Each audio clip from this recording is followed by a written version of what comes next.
And today we are going to talk about chapters 10 to 11 in Caddie Woodlawn by Carol Ryrie Brink. This is a Newbery Medal winning book, and I hope that you enjoy these two amazing chapters in this amazing book. And yeah, let's just get started. So chapter 10 is called Hoofs in the Dark. So somebody's riding towards them. Who do you think that person is? Okay, so Caddie is now 12 years old, right? Do you think, and so she's thinking that it's time to become a young lady. Do you think that after you become 12, you need to become a young lady or a young gentleman? What do you think?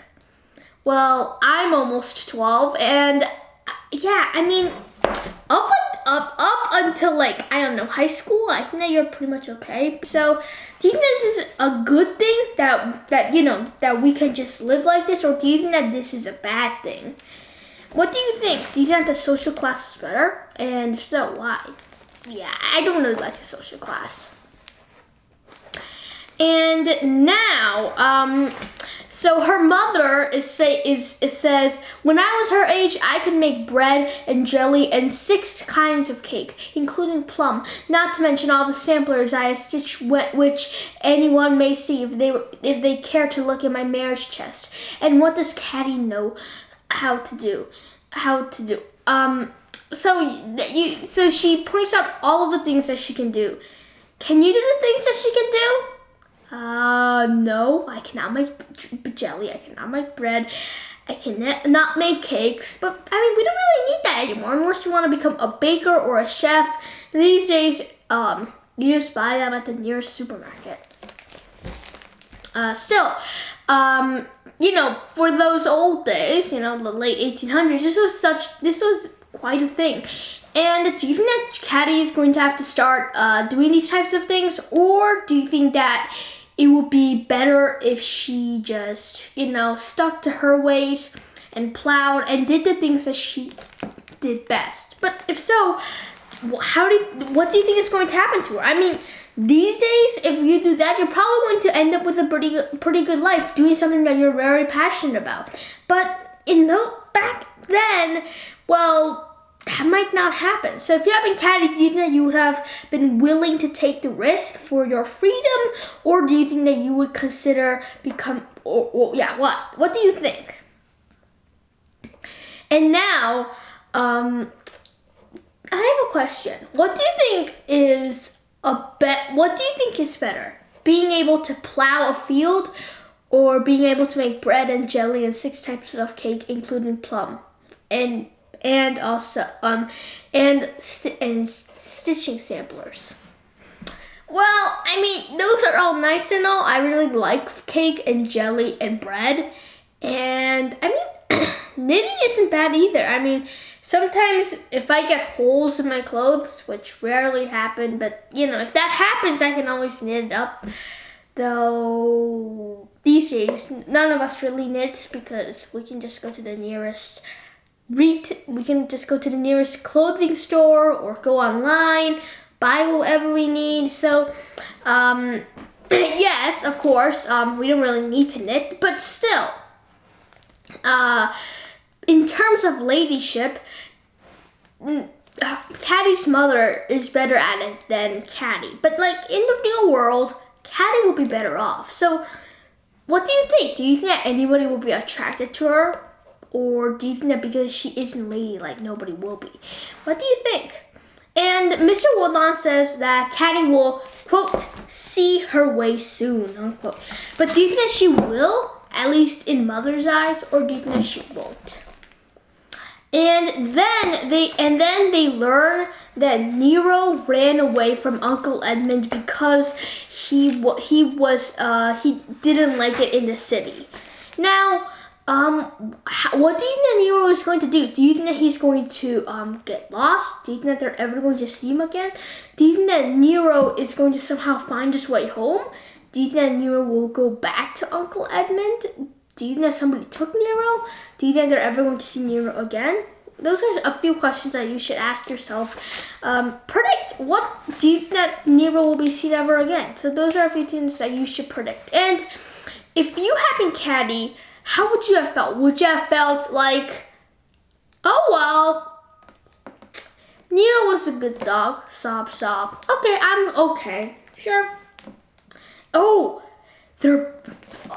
my uncle is bringing us a puppy. Awesome! And then you will just completely forget about Nero. Or would you just cry and mope around for days and days? Or would you be like Caddie, who, she doesn't mope around for days and days, but she is very unhappy and she cries a lot. I think that, yes, I would be very unhappy. I don't think that I would just immediately be won over by the puppy. I mean, the puppy is a pretty good deal, but I still think that I would be very, very sad about it, and I think that I would be very upset for a long time. Like, I wouldn't be crying my eyes out. Sorry, dogs, but I'm not really much of a dog person, but still, I would be very sad for a long time. I would be very unhappy. Yeah.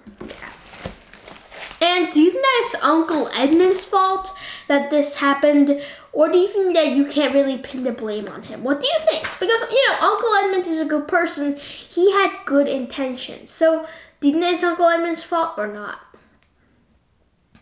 And now, Caddie says that a puppy cannot replace Nero, right? But,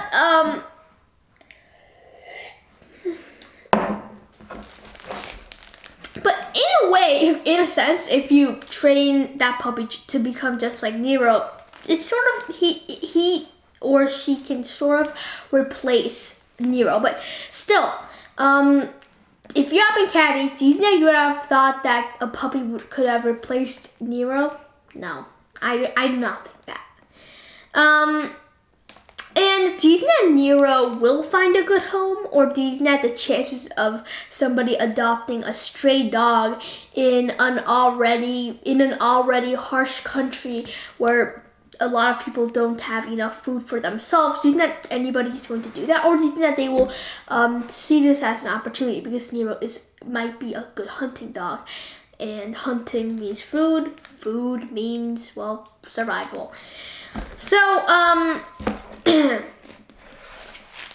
Caddie, she had she had been worn out with crying, and so she was sleeping, right? And when she woke up, she was starving, right? Now, so she goes down and she has this.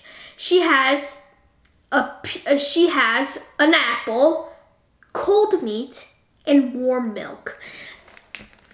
In today's standards, this would not be a good dinner. I mean, an apple anybody can get for like 80 cents, at least at my store.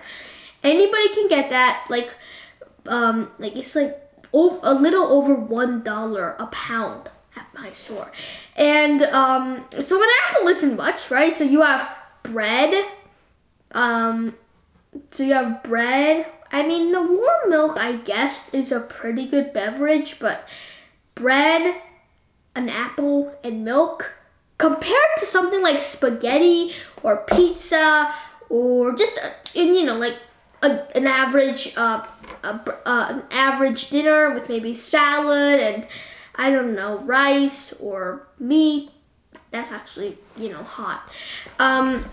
This dinner isn't very good. But if you haven't, but still, do you think that you would have ate every part of it in this hungry era? So there's a lot of things that have really changed since then and now, right? So what I'm gonna ask you to do is find 3 differences, okay, from from, that 3 things that have really changed from then to now, okay? So 3 things, just find it in Hooves in the Dark, okay? And then find it in Masquerade, okay? Massacre. So both of those, find 3 things that have really changed. It might be hard, but it's probably not going to be hard.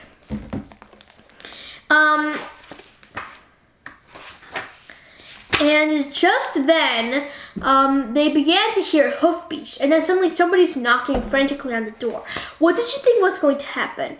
My guess was that somebody had gotten hurt, or there was a fire, or not a fire, actually, it's winter. So I actually thought that there was some sort of storm or natural disaster, but in fact, it's about the Indians, and they're about to massacre. Now, do you think that this will actually happen, or do you think this will not happen?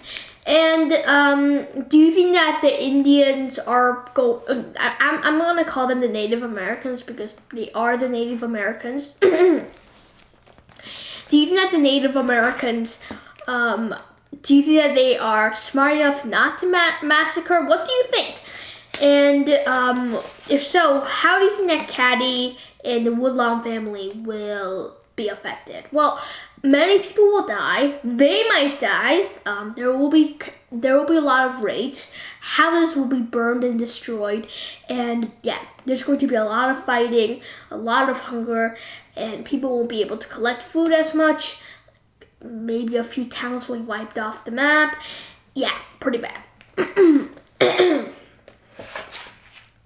Okay, so this sounds very serious, right? But I have a question. If you have, but still, do you think that you would panic? Do you think that you would react? Or do you think that you would just be like, I trust the Indians, or I trust my gun. I can survive anything? Well, maybe not that. Because if you think about it, even if you're really good with a gun, like even better than Ethan Hunt in Mission Impossible, okay, in the Mission Impossible movies, even if you're better than that, you wouldn't be able to survive because there would be too much Indians. And, Indians are smart. Native Americans, they know how to wield guns. They know the lay of the land. They know the land better than people, right? And along with that, they know so much else. They know how to fight with other weapons, and that's just going to be a big advantage. So, yeah. If you have been somebody living in the 1800s in a pioneer town, how would you react? Me? I think I would do this. Yeah, this is going to sound a little cowardly, but I'm going to pack up my bags, maybe buy a wagon or something, I don't know. Just, get the best horses, load as many important things that I can get as possible, and flee. But now don't think, hey Jaden, you're a coward. You're going to abandon your home. That's not going to happen.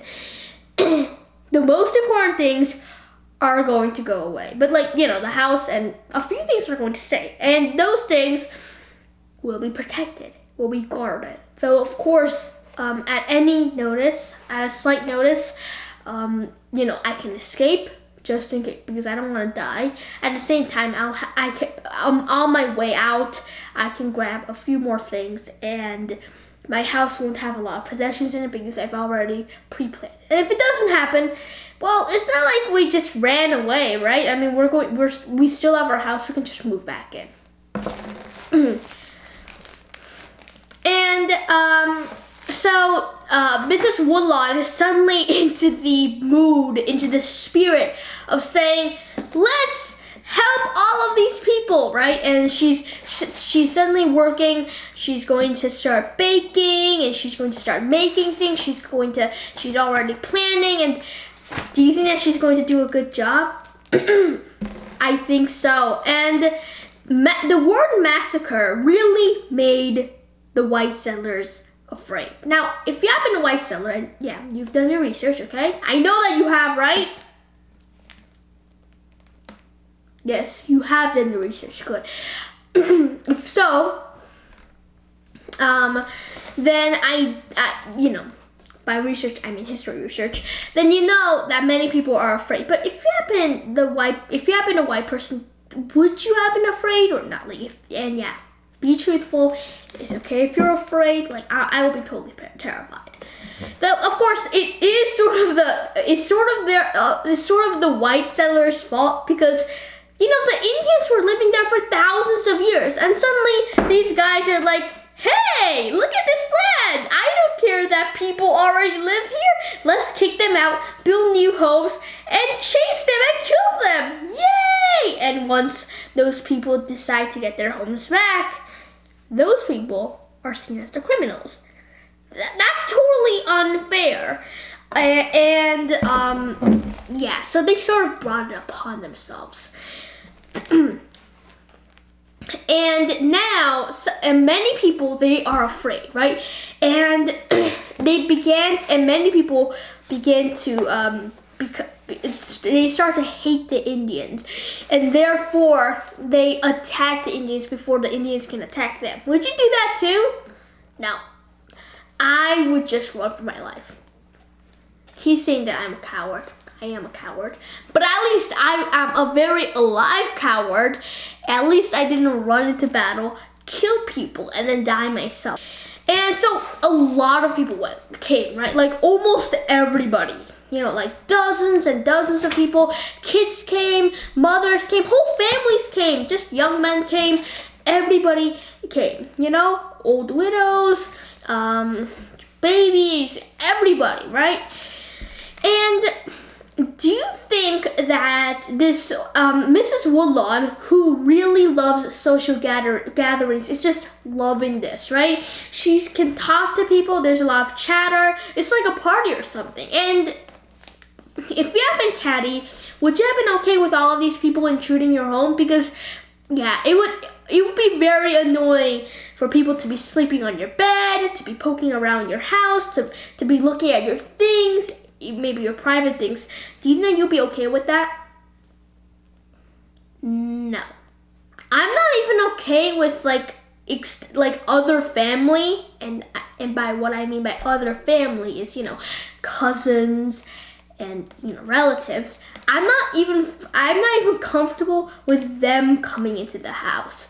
The last time that happened, I hid and barricaded all of my personal belongings, like Lego sets and stuff, in like this secret hideout behind the couch. I was 6. I thought that this would mean that all of my valuables would be protected. So I had a heart attack when one of my cousins popped out from behind the couch. Yes, I had a heart attack and I was severely traumatized. Just kidding. But anyway, let's go on from that. And so Caddie and Clara they're also helping, right? Even though Clara, she's just a kid, right? But Caddie, she isn't doing as well. And finally, she goes outside to play, right? Have you ever helped anybody, and then once you've messed up, have they ever told you to go away and do something else? And have you ever experienced an eclipse before or not? I haven't, but I've heard about them a lot, and I want to see one day. I want to see one. And then the second thing, people are getting restless, right? They're bored, they're stiff, they're tired, and they're wondering, what if this is never going to happen? What if we just came here, and what if we're just wasting our time doing nothing, and you know, and huddling together and being scared when nothing is going to happen at all? What if this was just another rumor cooked up by some drunken people in a tavern? And if you have been somebody there, do you think you would have just gone home despite the odds, or would you still be too scared? And do you think that you would still think safety in numbers? And do you think you would still stay? I think I would still stay, but like if nobody came by the end of the second day, I think I would just go. And finally, Caddie, while she's going to fetch a basket of turnips, she overhears people talking, a few people talking about how maybe they should attack and massacre the Indians first. Now, if you happen somebody listening in, what would you say? I would say, now, the Indians are bad people. They're not going to do anything. But yeah, let's say that they are terrible heathens, as you wrongfully say. Even if they were terrible heathens, massacring them is being as bad as them. And I thought that you just said that they were terrible heathens. So, oh, then you must be terrible heathens. That's what I would say. And I'm pretty sure that I would even address them in my videos as hi heathens, not hi everybody, because they are heathens. And they're just waiting to kill people who are probably not even going to do anything. This is just a rumor, and the Indians are going to pay for it dearly because of a rumor. Wow, that would be terrible. That's so terrible and ridiculous in a way. Like, how can a rumor become this crazy? It's really crazy, and we really need to think. In this interconnected world, there can be a lot of misinformation.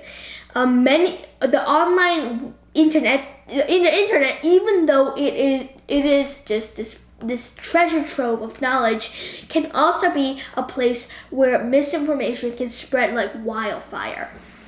And the thing is, misinformation, people are affected by it all the time. You've probably been affected by it too. And because of these, there's a lot of things. There's a lot of websites and places, there's a lot of things basically that are centered around conspiracy theories and other things that are just crazy. But those crazy things, millions of people believe them. That's a big problem. The internet can be very amazing, but at the same time, it can spread so many lies and so many crazy thoughts that it can be really terrible, and it can be detrimental to millions, if not billions of people. Okay, this rabbit just said that I sounded like some type of person talking about the end of the world. If so, I am very sorry. I was just trying to say, hey, the internet can be a bad place. And now, if you have a Caddie, do you think you would, cross your heart?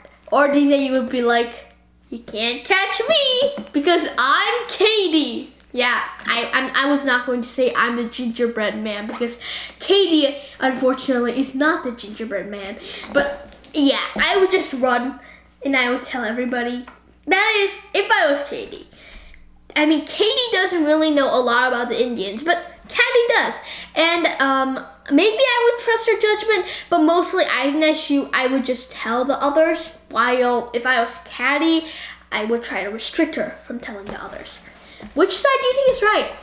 Personally, I think that Caddie is right, but do you think that Caddie will do you think that Caddie is going to get hurt on this mission? Do you think that the Indians are actually plotting something? Well, we're going to find out next time in another few chapters of Caddie Woodlawn, a Newbery Medal winning book. And if you want to learn, if you like Caddie Woodlawn, then you should also read its sequel, Magical Melons. That's going to be pretty fun, right? Well, of course, you could always talk about your favorite part and your favorite character. That's something I always do. But right now, I have just one prediction for you. Do you think the Indians are going to attack? Oh, there's also one more. Do you think that Caddie is going to be safe? We're going to end off with that. Think about these questions, answer them as best as you can, and then keep reading. Bye! And keep learning, keep reading, and yeah, keep watching these videos too. And if you can, it'll be really nice if you